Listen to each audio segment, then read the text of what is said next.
loved with everlasting love, loved by grace that love to know, Spirit breathing from above, thou hast taught me it is so.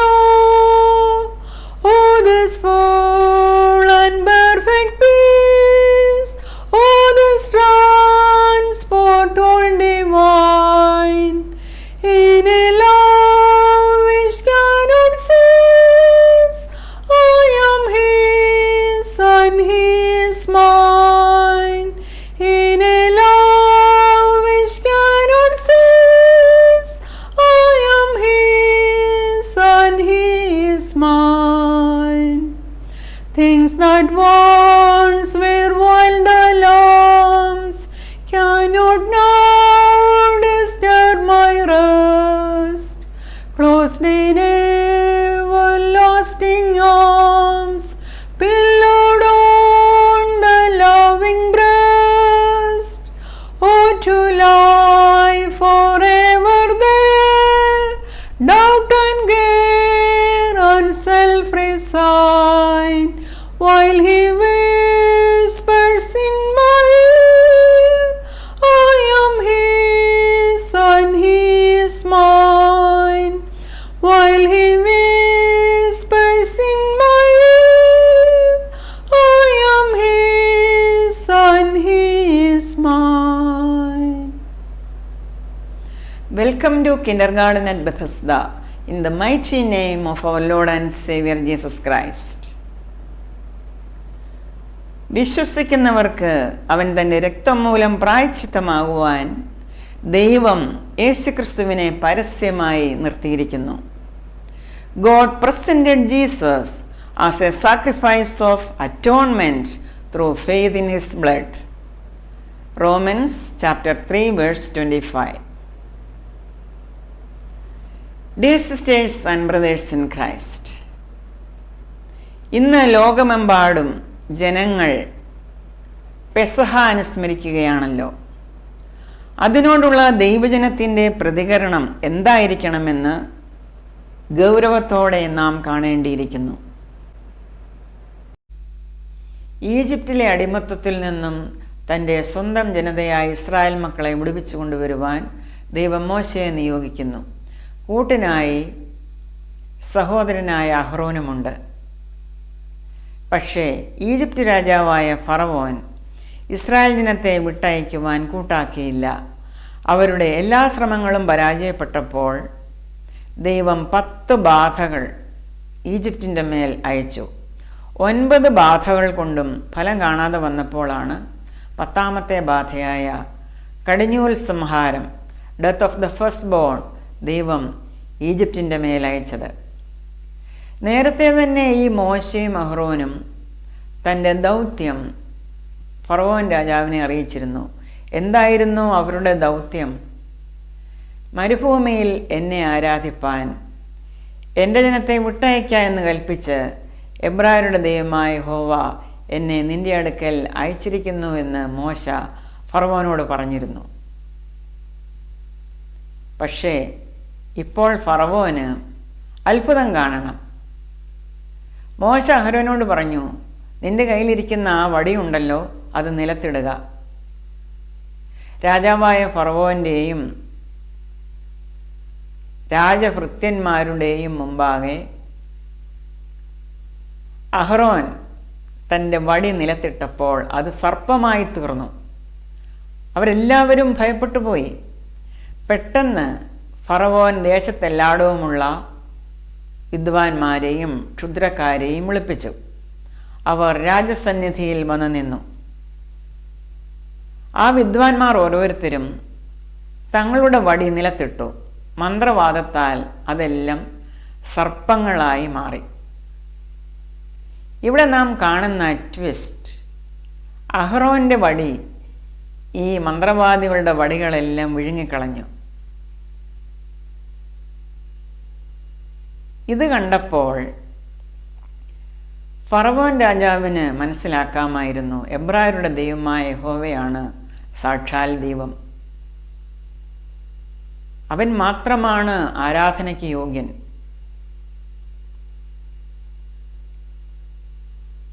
അവനാണ് സർവശക്തൻ. അതുകൊണ്ട് അവൻ്റെ ജനത്തെ വിട്ടയക്കാമെന്ന്. പക്ഷേ ഫറവോൻ ആ ജനത്തെ വിട്ടയച്ചില്ല. ഇസ്രായേലിൻ്റെ ദൈവമായ യഹോവയെ ഫറവോൻ രാജാവ് അവഗണിച്ചു. പ്രിയ സഹോദരങ്ങളെ, നാം സത്യദൈവത്തെ എപ്പോൾ അവഗണിക്കുന്നുവോ അപ്പോഴെല്ലാം നാം സാത്താനോടൊപ്പം ചേരുകയാണ്. സാത്താൻ നമ്മെ ഏതെല്ലാം മേഖലകളിലേക്കാണ് കൊണ്ടുപോകുന്നത് എന്ന് നമുക്കറിയില്ല. സത്യദൈവത്തെ അവഗണിച്ച ഈ ഫറവോൻ്റെ മേലും അവൻ്റെ രാജ്യത്തിന്മേലും ഓരോന്നോരോന്നായി 10 ബാധകൾ ദൈവം വരുത്തുകയാണ്. നാം ഓരോ ബാധയെപ്പറ്റി ചിന്തിക്കുമ്പോഴും നാം ഓർക്കും, ഓരോ ബാധയിലും ഫറവോൻ മനസ്സുമാറ്റും, ദൈവജനത്തെ വിട്ടയക്കുമെന്ന്. അത്രമാത്രം കഠിനതരങ്ങളായിരുന്നു ഓരോ ബാധയും. ഉദാഹരണത്തിന്, ഈജിപ്തിലെ വെള്ളമെല്ലാം രക്തമായി മാറി. അതൊന്നാമത്തെ ബാധയായിരുന്നു.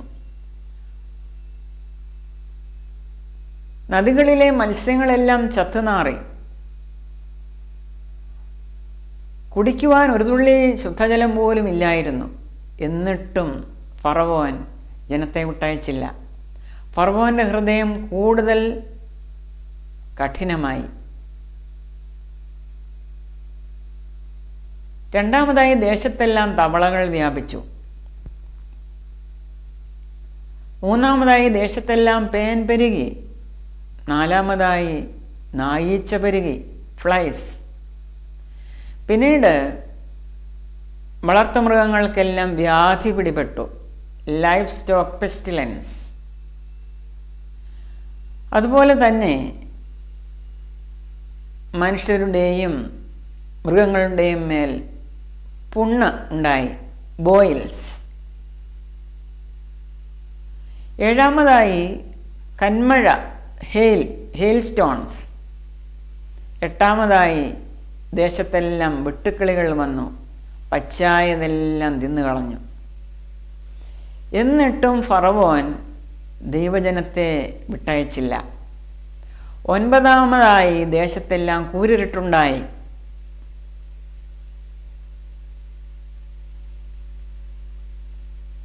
ഇവിടെ ആദ്യത്തെ 3 ബാധകൾ ഒഴികെ ബാക്കി ബാധകളെല്ലാം ഈജിപ്തിലെ ജനങ്ങൾക്കാണ് അനുഭവിക്കേണ്ടതായി വന്നത്. അതായത് ഇസ്രായേൽ ജനം താമസിച്ചിരുന്ന സ്ഥലത്ത് അവർക്ക് ഈ ബാധകളൊന്നും അനുഭവിക്കേണ്ടതായി വന്നില്ല. 9ാമത്തെ ബാധ കഴിഞ്ഞ് ഫറവോൻ ദൈവജനത്തെ വിട്ടയക്കുന്നില്ല എന്ന് കണ്ടപ്പോൾ ദൈവം 10ാമത്തെ ബാധയായ കടിഞ്ഞൂൽ സംഹാരം നടത്തുകയാണുണ്ടായത്. എന്നാൽ ആ ബാധ ഇസ്രായേൽ മക്കളെ തൊടാതിരിക്കുവാൻ ദൈവം അവരോട് പറഞ്ഞു, 1 വയസ്സ് പ്രായമുള്ള ഊനമില്ലാത്ത ആട്ടിൻകുട്ടിയെ, അതായത് മെയിൽ ലാംബ്, അതിനെ അറുത്ത് അതിൻ്റെ രക്തം വീടിൻ്റെ വാതിലിൻ്റെ 2 കട്ടിളക്കാലുകളിലും കുറുമ്പടി മേലും പുരട്ടുവാൻ. എന്തിനാണ് അങ്ങനെ ചെയ്യുവാൻ പറഞ്ഞത്? സംഹാരദൂതൻ ഇതുവഴി കടന്നു പോകുമ്പോൾ ഈ അടയാളം ആരുടെ വീടുകളിൽ കാണുന്നുവോ, കട്ടിളമേലും കുറുമ്പടിമേലും കാണുന്നുവോ, ആ വീട് സംഹാരദൂതൻ പാസ് ഓവർ ചെയ്യും, കടന്നു പോകും. ഇവിടെ പേസ എന്ന എബ്രായ പദമാണ് ഉപയോഗിച്ചിരിക്കുന്നത്. അതുകൊണ്ടാണ് പെസായയ്ക്ക് കടന്നുപോക്ക് എന്നർത്ഥമുള്ള പാസ് ഓവർ എന്ന് പറയുന്നത്. പ്രിയ സഹോദരങ്ങളെ, ഈ സംഭവം നടക്കുന്നത് യേശുക്രിസ്തുവിന് മുമ്പ് 13ാം നൂറ്റാണ്ടിലായിരുന്നു. 13th century BCE. നമുക്കിനി നോക്കാം എന്തിനായിരുന്നു മൃഗബലി എന്ന്. ഇത് പ്രാചീന മതങ്ങളുടെ ആചാര അല്ലെങ്കിൽ ആരാധനാ സമ്പ്രദായത്തിൽപ്പെട്ടതായിരുന്നു. ചരിത്രാതീത കാലം മുതൽ മനുഷ്യൻ ചെയ്തിരുന്നതാണ് ഇത്. എന്തിനു വേണ്ടിയാണ് അവർ ഇത് ചെയ്തിരുന്നത്? പാപത്താൽ ദൈവത്തിൽ നിന്നും അറ്റുപോയ ബന്ധം പുനഃസ്ഥാപിക്കുവാൻ.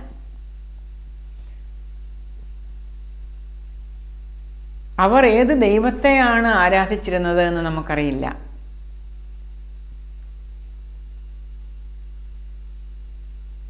ആ ദൈവത്തിന് തങ്ങൾ വിലമതിക്കുന്നതൊക്കെയും അർപ്പിക്കുക. എന്തിനു വേണ്ടിയാണ്? ആ ദൈവത്തിൽ നിന്നും അറ്റുപോയ ബന്ധം പുനഃസ്ഥാപിക്കുവാൻ.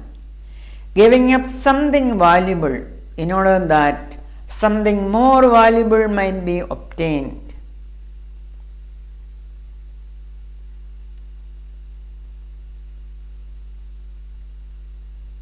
A giving off of self to some transcendent reality they regard as sacred.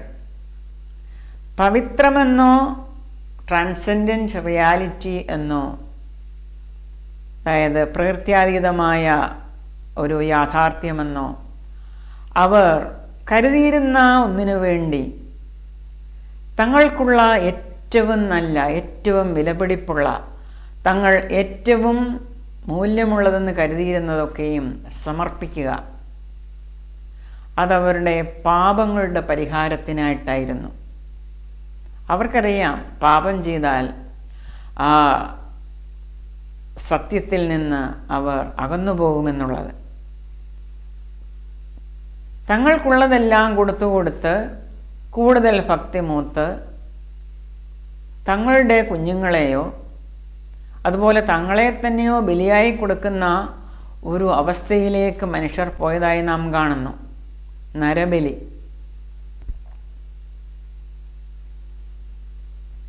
The Bible shows there's a law built into the very structure of the universe.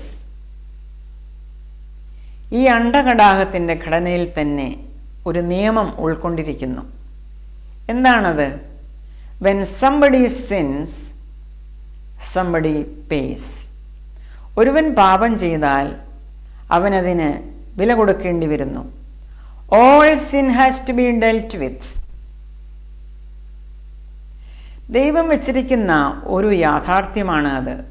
കാരണം തൻ്റെ സൃഷ്ടി തന്നിൽ നിന്നും പാപം ചെയ്ത് അന്യമായി പോകുവാൻ നല്ലവനായ ദൈവം ആഗ്രഹിക്കുന്നില്ല.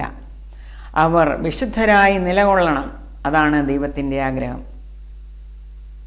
The book of Leviticus chapter 20 verse 7 ഇപ്രകാരം പറയുന്നു: നിങ്ങളുടെ ദൈവമായ യഹോവ വിശുദ്ധനായിരിക്കുന്നത് പോലെ നിങ്ങളും വിശുദ്ധരായിരിപ്പീൻ.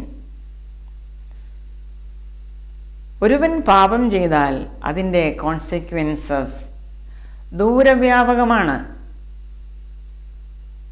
വേദന, കഷ്ടത, രോഗം, മരണം, അതായത് സഫറിങ് ആൻഡ് ഡെത്ത്. അതാണ് പാപത്തിൻ്റെ ഫലം. ആ പാപത്തിൻ്റെ ഫലം തനിക്ക് മാത്രമല്ല, തൻ്റെ വീട്ടിലുള്ളവർക്കും ആ സമൂഹത്തിനും നാടിന് തന്മയും അത് തിന്മയായി ഭവിക്കുന്നു. ഒരുവൻ ചെയ്യുന്ന പാപം തനിക്ക് മാത്രമല്ല, തനിക്ക് ചുറ്റുമുള്ളവർക്കും അത് പ്രശ്നമുണ്ടാക്കുന്നു. അതായത് പാപത്തിൻ്റെ അനന്തരഫലം ദൂരവ്യാപകമാണ്. Nothing can change that fundamental law of the universe. This is more certain than the law of gravity. പാപത്തിൽ ജീവിച്ച് പാപം ചെയ്ത ഒരു വ്യക്തി അല്ലെങ്കിൽ പാപത്തിൽ തുടരുന്ന ഒരു വ്യക്തി ദൈവം തന്നെ ശിക്ഷിക്കും എന്ന ഭയത്തിലാണ് എപ്പോഴും ആയിരിക്കുന്നത്. അങ്ങനെയാണ് ആ വ്യക്തി ജീവിക്കുന്നത്. ആ ഭയം അവനെ കുറ്റബോധത്തിലേക്ക് നയിക്കും. ഗിൽറ്റ്. എങ്ങനെയെങ്കിലും പ്രായശ്ചിത്തം ചെയ്യണം, എങ്ങനെയെങ്കിലും പാപത്തിന് പരിഹാരം കാണണം എന്ന വലിയ ആർത്തിയാണ് ആ വ്യക്തിക്കുള്ളത്. അത് അവനിൽ ഒരു തേങ്ങലായി, ഒരു നിലവിളിയായി അവശേഷിക്കുന്നു. He desperately wanted to make amends for or to expiate. ഇതിനായി മനുഷ്യർ എന്താണ് സാധാരണ ചെയ്യുന്നത്? ഇന്ന് ഈ ലോകത്തിൽ മതങ്ങളുമായി ബന്ധപ്പെട്ട് കാണുന്നത് തന്നെയാണ് ഇതിനു വേണ്ടി മനുഷ്യൻ ചെയ്യുന്നത്. എന്താണ് മതങ്ങളിൽ കാണുന്നത്? തങ്ങളെ തന്നെ പീഡിപ്പിക്കുന്ന ആൾക്കാരെ. അതായത് ഉപവാസം എന്ന പേരിൽ പട്ടിണി കിടക്കുക, ശരീരത്തെ പീഡിപ്പിക്കുക, നഗ്നപാതരായി കല്ലും മുള്ളും ഒക്കെ ചവിട്ടി മലകൾ കയറുക, സ്വയം കുരിശിൽ തറയ്ക്കപ്പെടുക, ചാട്ടവാറ് കൊണ്ട് അടിയേൽക്കുക, ആണികൾ തറച്ച പലകളിൽ കിടക്കുക, കാളകളെ കൊണ്ട് ചവിട്ടിപ്പിക്കുക,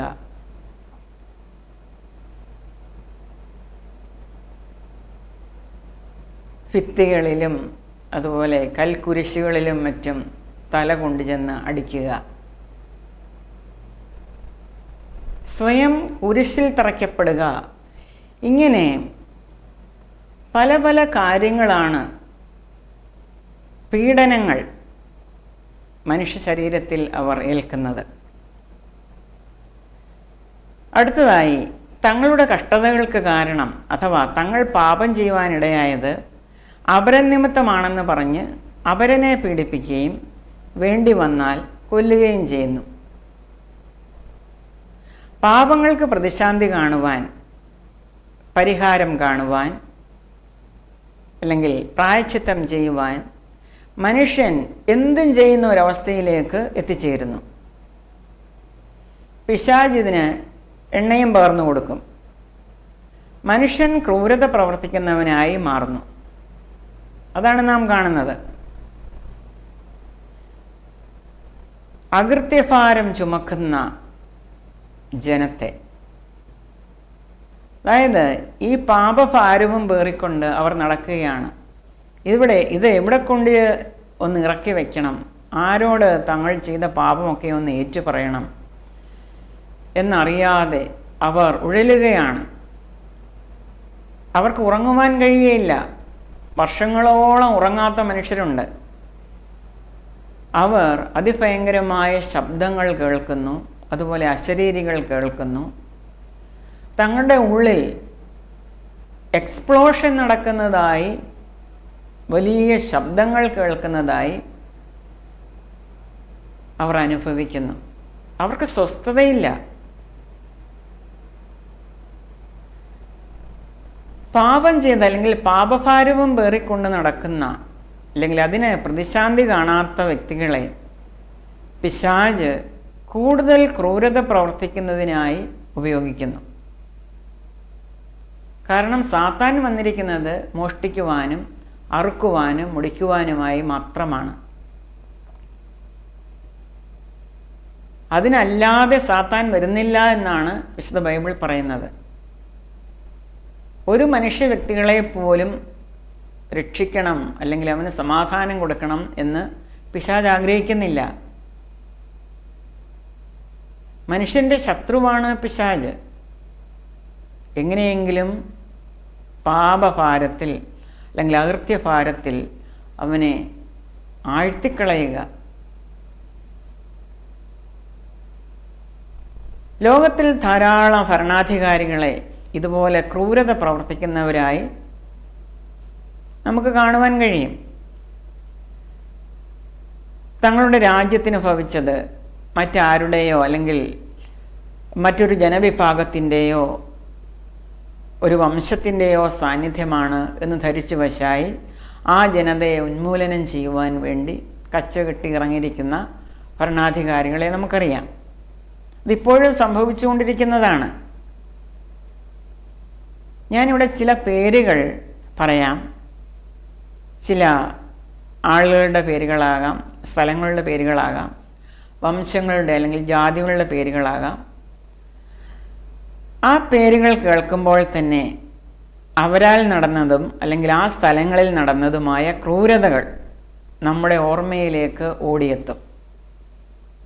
ഉദാഹരണത്തിന് Hitler, Idi Amin, Nazis, Lenin, Stalin, Roman amphitheatre, intifada, holocaust, antisemitism, master race, genocide, Mao, Pol Pot, suicide bombers, terrorist, Hamas, ISIS, Boko Haram, Carthage, Mayans, Aztecs, അതുപോലെ കോഴിപ്പോര്, കാളപ്പോര്, ബോക്സിംഗ്, റെസ്ലിംഗ്, പഹൽവാൻ, ഗ്ലാഡിയേറ്റേഴ്സ്, ഇങ്ങനെ പലതും. അസ്വസ്ഥമായ മനസ്സുള്ളവർ പ്രതികാരം ചെയ്യുന്നു. ക്രൂരതകൾ ചെയ്തുകൊണ്ടാണ് അവർ പ്രായശ്ചിത്തം ചെയ്യുന്നത്. ഇതൊക്കെ ചെയ്യുന്നവരും അതൊക്കെ കണ്ട് ആസ്വദിക്കുന്നവരും ഇതുപോലെ അസ്വസ്ഥമായ മനസ്സിൻ്റെ ഉടമകളാണ്. അകൃത്യഭാരം ചുമക്കുന്നവരാണ്. എങ്ങനെയെങ്കിലും പ്രായശ്ചിത്തം ചെയ്യണം, പ്രതിശാന്തി ചെയ്യണം. അതിനവർ കാണുന്ന വഴി പ്രതികാരം ചെയ്യുകയാണ്. ശരിയായ രീതിയിൽ അല്ലെങ്കിൽ ചാനലൈസ് ചെയ്ത് ഇതിന് പ്രായശ്ചിത്തം ചെയ്യുവാൻ അവർക്കറിയില്ല, അല്ലെങ്കിൽ അതിനൊരു അവസരം അവർക്കില്ല. അവർ ഇങ്ങനെ അങ്ങ് ജീവിക്കുകയാണ്.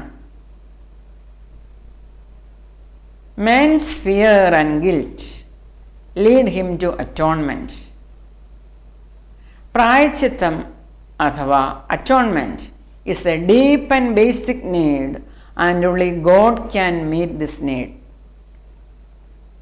എങ്ങനെയാണ് ദൈവം പാപത്തിന് പ്രായശ്ചിത്തം ചെയ്തത്? ലോകത്തിൻ്റെ പാപത്തെ ചുമക്കുന്ന ദൈവത്തിൻ്റെ കുഞ്ഞാടായി യേശുക്രിസ്തു ഭൂമിയിൽ വന്നു. He was the lamb slain from the foundation of the world. Israel മക്കളുടെ വീടിൻ്റെ കട്ടിളകൾ മേലും കുറുമ്പടി മേലും കുഞ്ഞാടിൻ്റെ രക്തത്താൽ അടയാളമിട്ട് സംഹാരകനിൽ നിന്നും രക്ഷിച്ചത് വരുവാനുള്ള യേശുക്രിസ്തു എന്ന ദൈവകുഞ്ഞാടിൻ്റെ നിഴലായിരുന്നു.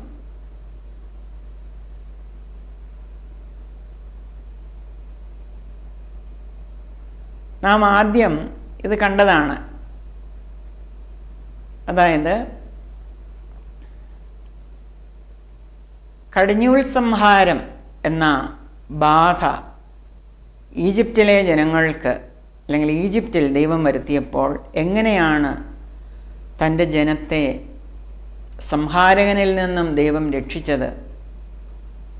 ക്രിസ്തുവിന് മുമ്പ് 13-ാം നൂറ്റാണ്ടിൽ.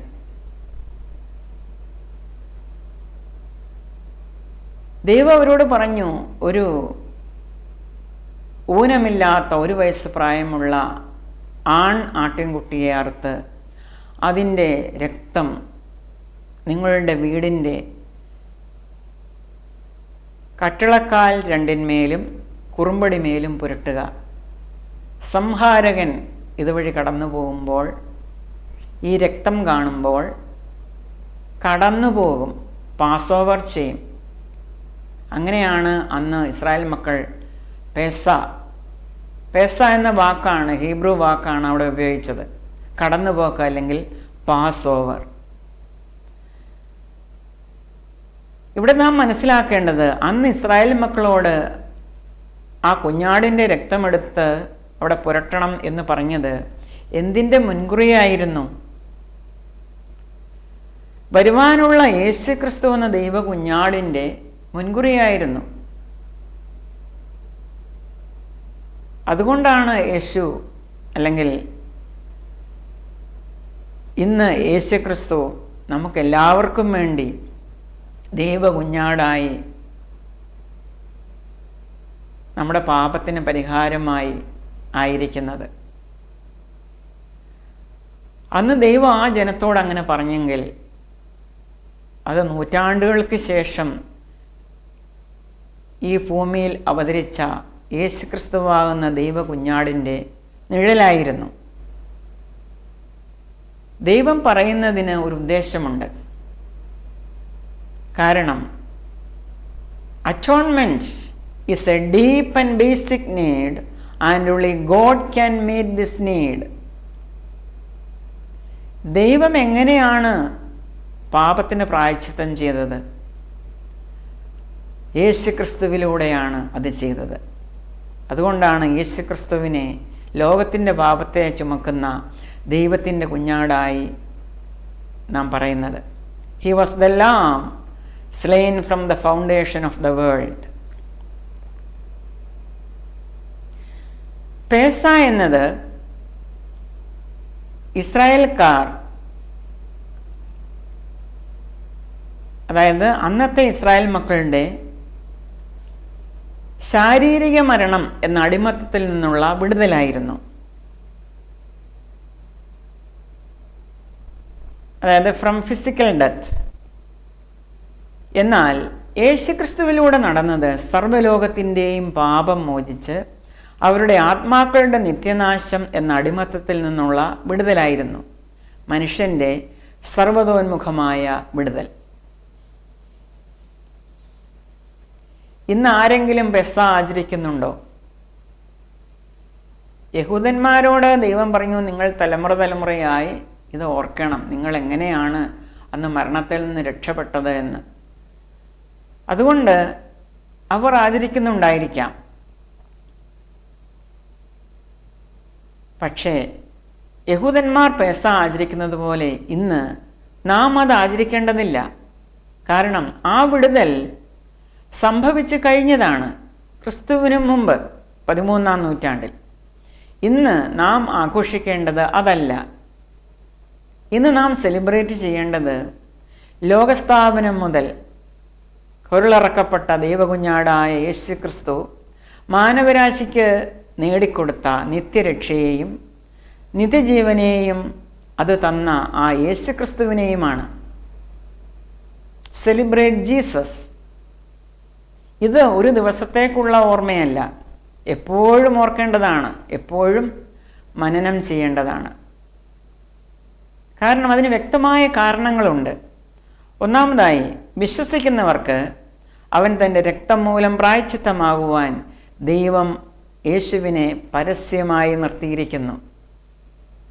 എന്നെ കേൾക്കുന്ന പ്രിയ സഹോദരങ്ങളെ, നിങ്ങൾ യേശുക്രിസ്തുവിനെ വിശ്വസിച്ചാൽ നിങ്ങൾക്ക് ഈ അറ്റോൺമെൻറ്റ് അല്ലെങ്കിൽ ഈ പ്രായശ്ചിത്തം സാധ്യമാണ്. അതായത് ദൈവം അവനെ പരസ്യമായി നിർത്തിയിരിക്കുകയാണ്. തന്നിൽ ആര് വിശ്വസിക്കുന്നുവോ അവർക്ക് തൻ്റെ രക്തം മൂലം പ്രായശ്ചിത്തമാകുവാൻ. റോമൻസ് 3:25. ഇന്ന് ഈ യേശുക്രിസ്തുവിൽ വിശ്വസിക്കാത്തവരായി ആരെങ്കിലും ഉണ്ടെങ്കിൽ, നിങ്ങൾ ഈ യേശുവിനെ വിശ്വസിച്ചാൽ നിങ്ങളുടെ സകല പാപങ്ങളുടെയും പ്രായശ്ചിത്തത്തിന് നിങ്ങൾ മറ്റ് യാതൊന്നും ചെയ്യേണ്ടതായില്ല. Your need for atonement is fulfilled in Jesus. രണ്ടാമതായി 1 Peter 2:24.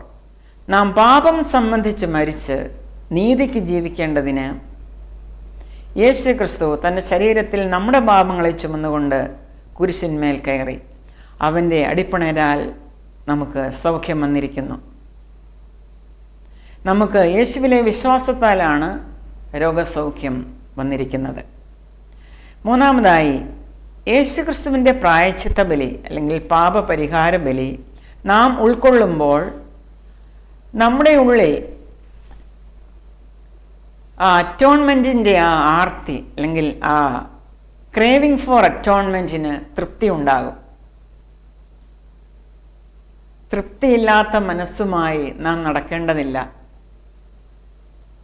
പ്രായശ്ചിത്തം ചെയ്യണം, എങ്ങനെയാണ് ഞങ്ങളുടെ പാപങ്ങൾ പരിഹരിക്കപ്പെടുന്നത് എന്ന ആ ഒരു ആർത്തിയുമായി നടക്കുന്നവർക്ക് തൃപ്തി ഉണ്ടാകും, നമുക്ക് സംതൃപ്തി കിട്ടും. ഈ അകൃത്യഭാരം എത്രനാൾ നാം ചുമക്കും? നമുക്കിനി അത് ചുമക്കേണ്ടതായ കാര്യമില്ല. കാരണം വലിയൊരു രക്ഷയാണ് നമുക്ക് വേണ്ടി യേശുക്രിസ്തു ചെയ്തത്. ഇതുപോലെ ഒരു സംഭവം ഈ ലോകത്തിൽ നടന്നിട്ടില്ല. സർവഭൂമിയുടെയും മധ്യത്തിൽ അവൻ നമുക്ക് വേണ്ടി കാൽവറിയിൽ യാഗമായി. എത്രയോ ലക്ഷങ്ങളാണ് ഇക്കാര്യത്തിന് വേണ്ടി ഇന്ന് യാതൊരു ഫലവും കിട്ടാത്ത കർമ്മങ്ങൾ നടത്തുവാൻ കാർമ്മികൻ അല്ലെങ്കിൽ പരികർമ്മിക്ക് ഫീസ് ഇനത്തിൽ കൊടുക്കുന്നത്. എത്രയോ ലക്ഷം രൂപയാണ് ഓരോരുത്തർ ചിലവാക്കുന്നത്. എന്നിട്ട് തൃപ്തി കിട്ടുന്നുവോ? പാപം പരിഹരിക്കപ്പെട്ടു എന്ന് തോന്നുന്നുവോ? ഒരിക്കലും തോന്നില്ല. കാരണം യാതൊരു പ്രവർത്തിക്കും നിങ്ങളുടെ പാപത്തിന് പ്രായശ്ചിത്തം തരുവാൻ, പാപപരിഹാരം തരുവാൻ കഴിയുകയില്ല. അങ്ങനെ കഴിയുമായിരുന്നെങ്കിൽ യേശുക്രിസ്തു ഈ ഭൂമിയിലേക്ക് വരേണ്ട ആവശ്യമില്ലായിരുന്നു. ഒരേ ഒരു പരിഹാരം മാത്രമേ ഉള്ളൂ. അതാണ് യേശുക്രിസ്തു. No sinner can pay the full penalty for his own sin. ഈ ഭൂമിയിലുള്ള യാതൊരു വിലപിടിപ്പുള്ള വസ്തു, അതായത് സ്വർണം, വെള്ളി അല്ലെങ്കിൽ രത്നങ്ങൾ, അല്ലെങ്കിൽ നാം വളർത്തുന്ന നമ്മുടെ ഓമന മൃഗങ്ങൾ, ആടോ മാടോ ചങ്ങാലിയോ, അതുപോലെ യാതൊരു വ്യക്തിയോ നിങ്ങളുടെ പാപങ്ങൾക്ക് പകരം ബലി കൊടുക്കുവാൻ അല്ലെങ്കിൽ ഓഫർ ചെയ്യുവാൻ കിട്ടില്ല. അതിന് സാധ്യമല്ല. നിങ്ങൾ എത്രമാത്രം കിലോ സ്വർണം കൊടുത്താലും, വെള്ളി കൊടുത്താലും, രത്നങ്ങൾ കൊടുത്താലും, ആ കൊടുക്കുന്നത് കൊണ്ടും ഒന്നുമല്ല നിങ്ങളുടെ പാപങ്ങൾക്ക് പരിഹാരം കിട്ടുന്നത്. പാപത്തിന് പരിഹാരം കിട്ടില്ല. നിങ്ങളുടെ പാപങ്ങൾക്ക് പകരം ബലി കൊടുക്കുവാൻ അല്ലെങ്കിൽ ഓഫറിങ് കൊടുക്കുവാൻ നിങ്ങൾക്ക് പറ്റില്ല. കാരണം ആ വസ്തുക്കളും ആ വ്യക്തികളും ആ മൃഗങ്ങളും എല്ലാം പാപപങ്കിലമാണ്. അതൊന്നും പെർഫെക്റ്റ് അല്ല. പാപമില്ലാത്ത ഒരുവന് മാത്രമേ നമ്മുടെ പാപങ്ങൾക്ക് സബ്സ്റ്റിറ്റ്യൂട്ട് ആകുവാൻ അല്ലെങ്കിൽ പകരക്കാരനാകുവാൻ കഴിയുകയുള്ളൂ. യേശു എന്ന കളങ്കമില്ലാത്തവനായ ആ ദൈവകുഞ്ഞാടിന് മാത്രമേ അതിന് യോഗ്യത ഉണ്ടായിരുന്നുള്ളൂ.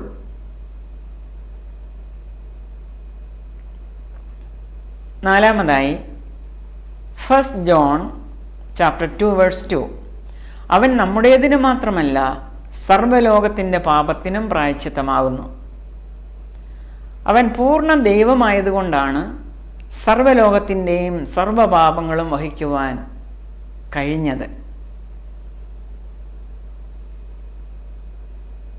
പ്രിയ സഹോദരങ്ങളെ, തൻ്റെ മഹാസ്നേഹമാണ് നമുക്ക് വേണ്ടി തന്നെത്താൻ ദൈവത്തിന് സൗരഭ്യവാസനയായ വഴിപാടും യാഗവുമായി അർപ്പിക്കപ്പെടുവാൻ തനിക്ക് ഇടയാക്കിയത്.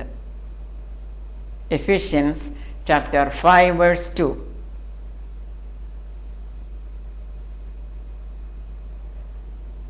യേശുക്രിസ്തു നമുക്ക് വേണ്ടി സൗരഭ്യവാസനയായ വഴിപാടും യാഗവുമായി അർപ്പിക്കപ്പെട്ടു.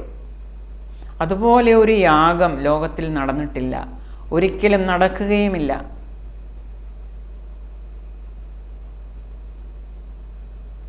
അഞ്ചാമതായി, യേശുവിനെ കുരിശോട് ചേർത്ത് തറച്ചു നിർത്തിയത് ആ കാരിരുമ്പാണികളായിരുന്നില്ല, ദൈവസ്നേഹമായിരുന്നു. ആറാമതായി, ആ കുരിശ് ഒരു യാഗപീഠമാണ്, ഓൾട്ടർ. ആ കുരിശിൽ നിന്നും പാഞ്ഞൊഴുകിയ ആ ജീവരക്തം മുഴു ലോകത്തിൻ്റെയും പാപത്തിൻ്റെ വിലയായി ഒടുക്കിയ പിഴയാണ്, സ്പിരിച്വൽ പേയ്മെൻറ്റ്. അത് കാഴ്ചയർപ്പണമായിരുന്നു. Thus, Jesus' death is of infinite value. ഇതിനേക്കാൾ വലിയ ഒരു ബലി അല്ലെങ്കിൽ ഇതിനേക്കാൾ വലിയ ഒരു പ്രായശ്ചിത്ത ബലി ഇല്ലാതെ വണ്ണം മറ്റെല്ലാ ബലികളും നീങ്ങിപ്പോയി.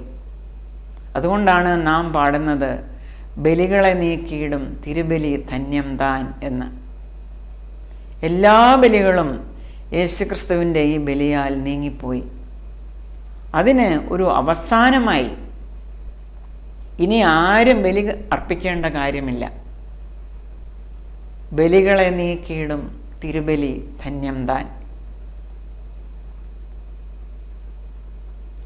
ഇനി നമുക്ക് നോക്കാം പെസഹ പെരുന്നാളിൽ ശിഷ്യന്മാരോടൊപ്പം യേശു എന്താണ് ചെയ്തത് എന്ന്. യഹൂദനായിരുന്ന യേശു ആബീബ് മാസം 14-ാം തീയതി സന്ധ്യാസമയത്ത് അവരുടെ പാസ് ഓവർ ഡിന്നർ ഭുജിച്ചു. ഇത് യേശുവിൻ്റെ ലാസ്റ്റ് സപ്പറായിരുന്നു. പിറ്റേ ദിവസം യേശു കുരിശിതനാകുകയും ചെയ്തു. Christ, our Paschal Lamb, freed mankind from the bonds of sin. ഞാൻ 2 വേദഭാഗങ്ങൾ വായിക്കാം. ഒന്നാമത്തേത് സെയിൻറ്റ് ജോൺ ചാപ്റ്റർ 6 വേഴ്സസ് 53-63. യേശു അവരോട് പറഞ്ഞത്, ആമേൻ ആമേൻ ഞാൻ നിങ്ങളോട് പറയുന്നു, നിങ്ങൾ എൻ്റെ മാംസം തിന്നാതെയും എൻ്റെ രക്തം കുടിക്കാതെയും ഇരുന്നാൽ നിങ്ങൾക്ക് ഉള്ളിൽ ജീവനില്ല. എൻ്റെ മാംസം തിന്നുകയും എൻ്റെ രക്തം കുടിക്കുകയും ചെയ്യുന്നവന് നിത്യജീവനുണ്ട്. ഞാൻ ഒടുക്കത്തെ നാളിൽ അവനെ ഉയർത്തെഴുന്നേൽപ്പിക്കും. എൻ്റെ മാംസം സാക്ഷാൽ ഭക്ഷണവും എൻ്റെ രക്തം സാക്ഷാൽ പാനീയവും ആകുന്നു. എൻ്റെ മാംസം തിന്നുകയും എൻ്റെ രക്തം കുടിക്കുകയും ചെയ്യുന്നവൻ എന്നിലും ഞാൻ അവനിലും വസിക്കുന്നു. ജീവനുള്ള പിതാവ് എന്നെ അയച്ചിട്ട് ഞാൻ പിതാവിൻ മൂലം ജീവിക്കുന്നത് പോലെ എന്നെ തിന്നുന്നവൻ എൻ മൂലം ജീവിക്കും. സ്വർഗത്തിൽ നിന്ന് ഇറങ്ങി വന്ന അപ്പം ഇതാകുന്നു. ഈ അപ്പം തിന്നുന്നവൻ എന്നേക്കും ജീവിക്കും. പ്രിയ സഹോദരങ്ങളെ, എന്താണ് നാം ഇവിടെ വായിച്ചു കേട്ടത്? ഇവിടെ പരാമർശിച്ചിരിക്കുന്നത് കാനിബലിസമാണോ? യേശു ആരോടാണോ ഇക്കാര്യങ്ങളൊക്കെയും പറഞ്ഞത്? അവർ കാനിബാൾസ് ആയിരുന്നുവോ? നരഭോജികൾ ആയിരുന്നുവോ? ആദ്യമായി ഒരു വ്യക്തി ഈ വേദഭാഗം വായിക്കുമ്പോൾ എന്ത് സ്ട്രേഞ്ച് ലാംഗ്വേജ് ആണ് ഈ ഉപയോഗിച്ചിരിക്കുന്നത് എന്ന് നമുക്ക് തോന്നാം. അന്നും യേശു ആരോടാണോ സംസാരിച്ചത് അവർക്കത് തോന്നിയിരുന്നു. എന്താണ് യഥാർത്ഥത്തിൽ യേശുക്രിസ്തു ഉദ്ദേശിച്ചത് എന്ന് താൻ ഇവിടെ വ്യക്തമാക്കിയിരിക്കുന്നു. Verse 60 onwards. അവൻ്റെ ശിഷ്യന്മാർ പലരും അത് കേട്ടിട്ട്, ഇത് കഠിനവാക്ക്, ഇത് ആർക്ക് കേൾപ്പാൻ കഴിയുമെന്ന് പറഞ്ഞു. ശിഷ്യന്മാർ അതിനെ ചൊല്ലി പിറുപിറുക്കുന്നത് യേശു തന്നിൽ തന്നെ അറിഞ്ഞവരോട്, ഇത് നിങ്ങൾക്ക് ഇടർച്ചയാകുന്നുവോ? ഞാൻ മുമ്പേ ഇരുന്നിടത്തേക്ക് കയറിപ്പോകുന്നത് നിങ്ങൾ കണ്ടാലോ? ജീവിപ്പിക്കുന്നത് ആത്മാവാകുന്നു, മാംസം ഒന്നിനും ഉപകരിക്കുന്നില്ല. ഞാൻ നിങ്ങളോട് സംസാരിച്ച വചനങ്ങൾ ആത്മാവും ജീവനും ആകുന്നു. എത്ര വ്യക്തമായിട്ടാണ് യേശുക്രിസ്തു ഇവിടെ സംസാരിച്ചിരിക്കുന്നത്. യേശുക്രിസ്തു അത് എക്സ്പ്ലെയിൻ ചെയ്തിരിക്കുന്നു, താൻ എന്താണ് ഉദ്ദേശിച്ചത് എന്ന്. യേശുവിൻ്റെ ശരീരം അന്ന് ആരും ഭക്ഷിച്ചില്ല. യേശു അത് പറഞ്ഞപ്പോൾ യേശുവിൻ്റെ രക്തവും ആരും കുടിച്ചില്ല. യേശു അത് പറഞ്ഞതിൻ്റെ പിറ്റേ ദിവസം കൊല്ലപ്പെടുകയും കബറടക്കപ്പെടുകയും 3 ദിവസം കഴിഞ്ഞിട്ട് ഉയർത്തെഴുന്നേൽക്കുകയുമായിരുന്നു. എന്താണ് യേശുക്രിസ്തു ഉദ്ദേശിച്ചത്? Jesus expected that those who believe in him will be united with him. There is no distance between believers and their savior. ഒരു ഭക്ഷണ സാധനം നാം ഭക്ഷിച്ചാൽ എങ്ങനെയാണ് അത് നമ്മുടെ ശരീരത്തിൽ അസിമിലേറ്റ് ചെയ്യപ്പെടുന്നത്, സ്വാംശീകരിക്കപ്പെടുന്നത്? യേശുക്രിസ്തുവിനെ വിശ്വസിക്കുമ്പോൾ എങ്ങനെയാണ് യേശുക്രിസ്തു നമ്മിലും നാം യേശുക്രിസ്തുവിലുമാകുന്നത്?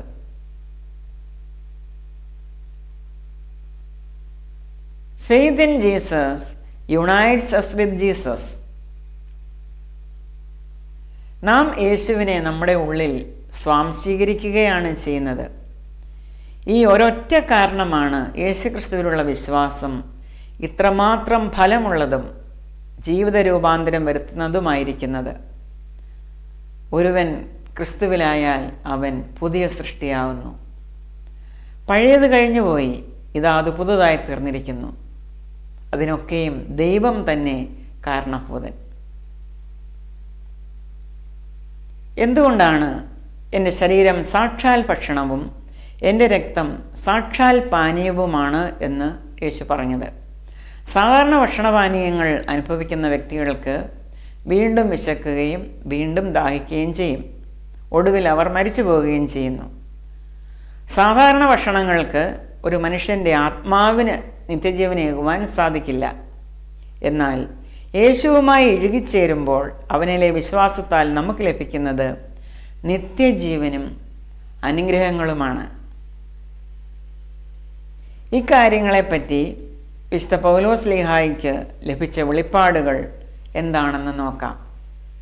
1 Corinthians chapter 11 verses 23 through 30.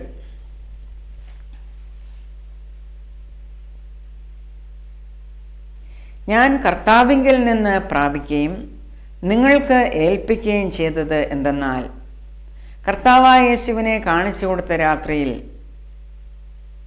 അവൻ അപ്പമെടുത്ത് സ്തോത്രം ചൊല്ലി നുറുക്കി, ഇത് നിങ്ങൾക്ക് വേണ്ടിയുള്ള എൻ്റെ ശരീരം, എൻ്റെ ഓർമ്മയ്ക്കായി ഇത് ചെയ്യുവീൻ എന്ന് പറഞ്ഞു. ഔവണ്ണം തന്നെ അത്താഴം കഴിഞ്ഞ ശേഷം യേശു പാനപാത്രവും എടുത്തു. ഈ പാനപാത്രം എൻ്റെ രക്തത്തിൽ പുതിയ നിയമം ആകുന്നു. ഇത് കുടിക്കുമ്പോഴൊക്കെയും എൻ്റെ ഓർമ്മയ്ക്കായി ചെയ്യുവീൻ എന്ന് പറഞ്ഞു. അങ്ങനെ നിങ്ങൾ ഈ അപ്പം തിന്നുകയും പാനപാത്രം കുടിക്കുകയും ചെയ്യുമ്പോഴൊക്കെയും കർത്താവ് വരുവോളം അവൻ്റെ മരണത്തെ പ്രസ്താവിക്കുന്നു. അതുകൊണ്ട് അയോഗ്യമായി അപ്പം തിന്നുകയോ കർത്താവിൻ്റെ പാനപാത്രം കുടിക്കുകയോ ചെയ്യുന്നവൻ എല്ലാം കർത്താവിൻ്റെ ശരീരവും രക്തവും സംബന്ധിച്ച് കുറ്റക്കാരനാകും. മനുഷ്യൻ തന്നെത്താൻ ശോധന ചെയ്തിട്ട് വേണം ഈ അപ്പം തിന്നുകയും പാനപാത്രത്തിൽ നിന്ന് കുടിക്കുകയും ചെയ്യുവാൻ. തിന്നുകയും കുടിക്കുകയും ചെയ്യുന്നവൻ യേശുക്രിസ്തുവിൻ്റെ ശരീരത്തെ വിവേചിക്കാഞ്ഞാൽ തനിക്ക് ശിക്ഷാവിധി തിന്നുകയും കുടിക്കുകയും ചെയ്യുന്നു. ഇത് ഹേതുവായി നിങ്ങളിൽ പലരും ബലഹീനരും രോഗികളും ആകുന്നു, അനേകരും നിദ്ര കൊള്ളുന്നു.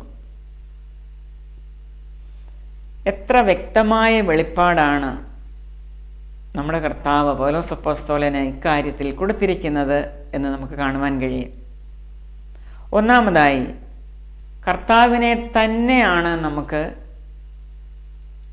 യേശുക്രിസ്തു നൽകിയിരിക്കുന്നത്, തന്നെ നമുക്ക് നൽകിയിരിക്കുകയാണ്. രണ്ടാമതായി, എൻ്റെ ഓർമ്മയ്ക്കായി ഇത് ചെയ്യണം എന്ന് യേശുക്രിസ്തു പറഞ്ഞിരിക്കുന്നു. മൂന്നാമതായി, തൻ്റെ രക്തത്തിൻ്റെ മഹാത്മ്യം പറയുന്നു, ബ്ലഡ് കവനൻറ്റ്. രക്ത ഉടമ്പടിയുടെ കാര്യമാണിത്. ദൈവം നമ്മോട് ചെയ്യുന്ന ഉടമ്പടിയാണ്. എൻ്റെ സ്നേഹം ഞാൻ മാറ്റുകയില്ല, ഞാൻ അവിശ്വസ്തനായിരിക്കുകയില്ല എന്നത്. സ്നേഹം കൊണ്ടാണ് ഞാൻ നിങ്ങൾക്ക് വേണ്ടി മരിച്ചത്. ഈ ഉടമ്പടിയിൽ നിന്ന് ഞാൻ ഒരിക്കലും മാറില്ല. സാധാരണ രക്ത ഉടമ്പടിയിൽ ഉൾപ്പെടുന്ന രണ്ട് വ്യക്തികൾ അവരുടെ കൈത്തണ്ടയിൽ മുറിവുകൾ ഉണ്ടാക്കി ഒരുമിച്ച് ഉയർത്തി ചെയ്യുന്ന പ്രോമിസാണ്. യേശുവിൻ്റെ കാര്യം പറയുകയാണെങ്കിൽ കൈത്തണ്ട മാത്രമല്ല മുറിക്കപ്പെട്ടത്, ശരീരത്തിലെ രക്തം മുഴുവൻ അവൻ നമുക്കായി ഊറ്റിത്തന്നു. അതാണ് ബ്ലഡ് കവനൻറ്റിൻ്റെ ശക്തി, നിയമരക്തം. നിയമരക്തത്തെപ്പറ്റി ഒരു എപ്പിസോഡ് ഞാൻ ചെയ്തിട്ടുള്ളതാണ്, നാം അത് പഠിച്ചിട്ടുള്ളതുമാണ്. ഞാൻ ലോകാവസാനത്തോളം എല്ലാ നാളും നിങ്ങളോടുകൂടെ ഇരിക്കും, ഞാൻ നിങ്ങളെ കൈവിടുകയില്ല, ഉപേക്ഷിക്കുകയുമില്ല. രക്ത ഉടമ്പടിയിൽ അതാണ് നാം പ്രാപിക്കുന്നത്. For I will forgive your wickedness and will remember your sins no more. Hebrews 8:12. ഞാൻ അവരുടെ അകൃത്യങ്ങളെക്കുറിച്ച് കരുണയുള്ളവനാകും, അവരുടെ പാപങ്ങളെ ഇനി ഓർക്കുകയുമില്ല. എത്ര വലിയ പ്രോമിസാണ് ഇത്ര സ്നേഹവാനായ യേശു നമുക്ക് നൽകിയിരിക്കുന്നത്. I will forgive all your wickedness and will remember your sins no more.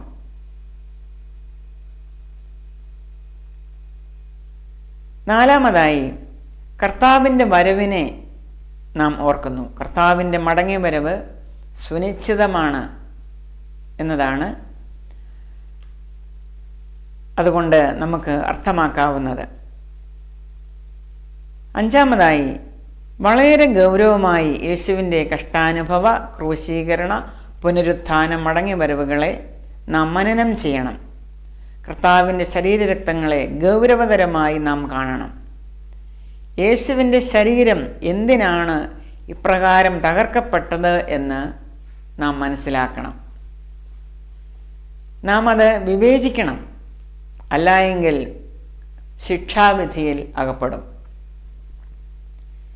Take Jesus' passion, suffering, crucifixion, death, resurrection and second coming seriously while you partake in the holy elements. അയോഗ്യമായി കാര്യങ്ങളെ സമീപിക്കരുത്. Because അത്രമാത്രം വലിയ സംഭവമാണ് നടന്നിരിക്കുന്നത്. യേശുക്രിസ്തു സ്ഥാപിച്ച ഈ holy Eucharist അഥവാ വിശുദ്ധ കുർബാന എന്ന സാക്രമെൻറ്റ് എപ്പോഴും യേശുവുമായി സംസർഗത്തിലായിരിക്കുവാനാണ് അത് യേശു നമുക്ക് വേണ്ടി സ്ഥാപിച്ചു തന്നത്. അതുകൊണ്ട് ഈ സാക്രമെൻറ്റിനെ വിശുദ്ധ സംസർഗം എന്നും നാം പറയും. നാം അയോഗ്യമായി ഇതിനെ സമീപിക്കരുത്. അപ്പവീഞ്ഞുകൾ നാം ആഘോഷിക്കുമ്പോൾ യേശുക്രിസ്തു നമ്മോട് സംസാരിച്ച ആ സ്പിരിച്വൽ റിയാലിറ്റി നാം ഉൾക്കൊള്ളുകയാണ് വളരെ ഗൗരവത്തോടെ. വിശ്വസിക്കുന്നവർക്ക് മാത്രമാണ് ഈ വിശുദ്ധ വസ്തുക്കളായ അപ്പവും വീഞ്ഞും യേശു കർത്താവിൻ്റെ തിരുശരീര രക്തങ്ങളുടെ ഫലം ഉളവാക്കുന്നത്. കർത്താവ് പറയുന്നു, ജീവിപ്പിക്കുന്നത് ആത്മാവാകുന്നു, മാംസം ഒന്നിനും ഉപകരിക്കുന്നില്ല എന്ന്. The spirit gives life, the flesh counts for nothing. ഞാൻ നിങ്ങളോട് സംസാരിച്ച വചനങ്ങൾ ആത്മാവും ജീവനുമാകുന്നു. ഇവിടെ യേശു അർത്ഥമാക്കുന്നത് എന്താണ്? ഞാൻ പറഞ്ഞ കാര്യങ്ങൾ ആക്ഷരിക അർത്ഥത്തിൽ എടുക്കേണ്ടതല്ല. താൻ പഠിപ്പിച്ച തൻ്റെ വചനങ്ങളനുസരിച്ചാണ് നാം ആത്മാവിൽ മുതിർന്ന് വരേണ്ടത്.